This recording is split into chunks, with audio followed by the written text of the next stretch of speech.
از دیرباز در طول تاریخ انسان‌ها برای یافتن زندگی بهتر از جایی به جای دیگر در این زمینه پهناور که متعلق به تمامی انسان‌هاست کوچ یا به عبارتی مهاجرت می‌کردند. اما با گذشت زمان حس تعلق انسان به زمین جای خود را به مالکیت داد و زمین این خانه مشترک بشر تکه تکه شد و هر کدام در مالکیت جمعیتی به عنوان کشوری مستقل شناخته شدند. این مرزبندی‌ها آزادی حرکت انسان را محدود کرد به طوری که حتی قوانین بین‌المللی از جمله ماده 13 اعلامیه جهانی حقوق بشر اعلام شد که شهروندان نباید ممانعتی در ترک کشور خود داشته باشند، اما ورود به مرزهای دیگر کشورها همچنان به چارچوب‌های سختگیرانه‌ای محدود است.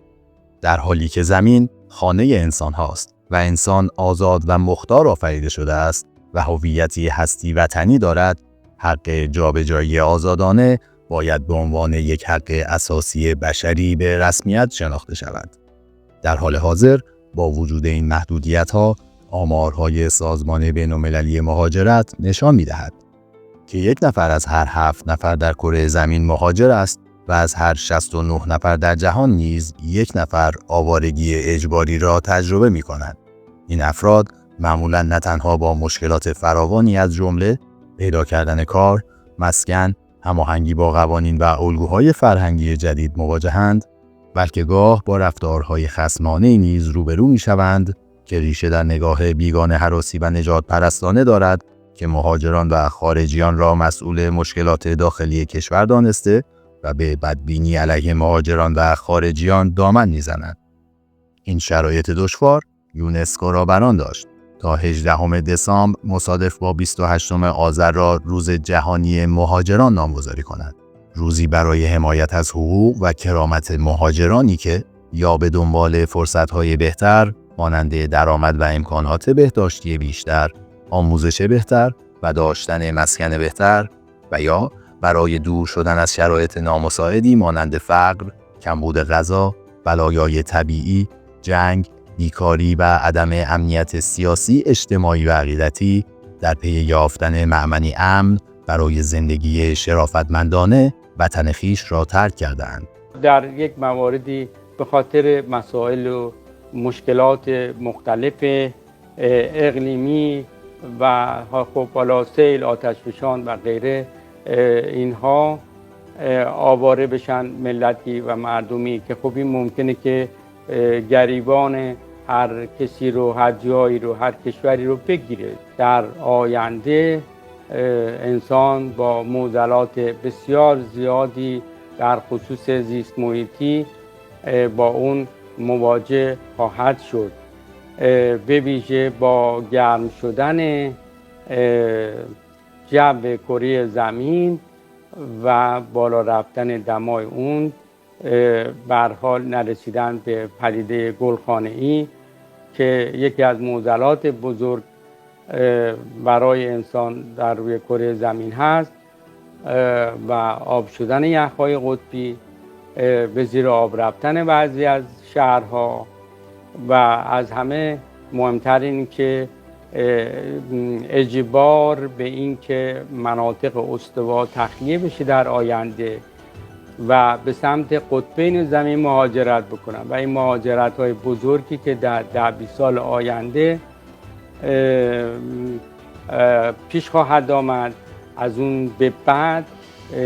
تخلیه مناطق استوایی و حرکت به سمت قطبین زمین و سرزمین‌های قطبی بزرگترین مهاجرت‌هایی رو در آینده رقم میزنه که آمار آوارگان و آمار مهاجرین رو به شدت بالا میبره. به شکل کلی ریشه بسیاری از مهاجرت‌ها بجز دلیل تغییرات اقلیمی را میتوان در نقص حقوق بشر و بی‌عدالتی در توزیع و تقسیم سرمایه‌های ملی جستجو کرد. این بی‌عدالتی حتی در روند پذیرش مهاجران دیده می شود، زیرا آنان اولویت پذیرش را به افراد تحصیل کرده، ماهر و ثروتمند داده و افراد فقیر در کشورهای کم درآمد نمی توانند از این فرصت‌ها استفاده کنند و این قشر معمولاً با عبور از گذرگاه‌های خطرناکی که گاه باعث از دست دادن جانشان هم می‌شوند، پناهنده می‌شوند و اگر موفق نشوند یا مجبور به بازگشت به کشورهایی که ناامن هستند می‌شوند و یا به خیل مهاجران غیرقانونی می‌پیوندند که با چنگ و دندان در پی پناهی برای زندگیشان هستند. سازمان صلح طاهری ضمن همدلی با خیل عظیم مهاجران و آوارگان جهان بر اساس باورش به دکترین اینترونیورسالیسم تمامی انسانها را تنی واحد و زمین را متعلق به همه می‌داند. از این رو ضروری است که هر انسان علاوه بر این که به دلیل شهروند بودن در کشور و زادگاهش همانگونه که در مانیفست رنسانس ایران آزاد آمده باید سهمی از درآمد سرانه ملی داشته باشد، بلکه باید سهمی از درآمد جهانی ناشی از منابع زمین نیز به عنوان وطن حقیقیش بهره ببرد. از این رو پیشنهاد می شود که در مناسبات بین‌المللی سهمی به عنوان سهم بشری و سهم جهانی برای هر فرد از درآمد حاصل از منابع زمین در نظر گرفته شود و به عنوان حقی از حقوقش در اسناد حقوق بشری ثبت گردد.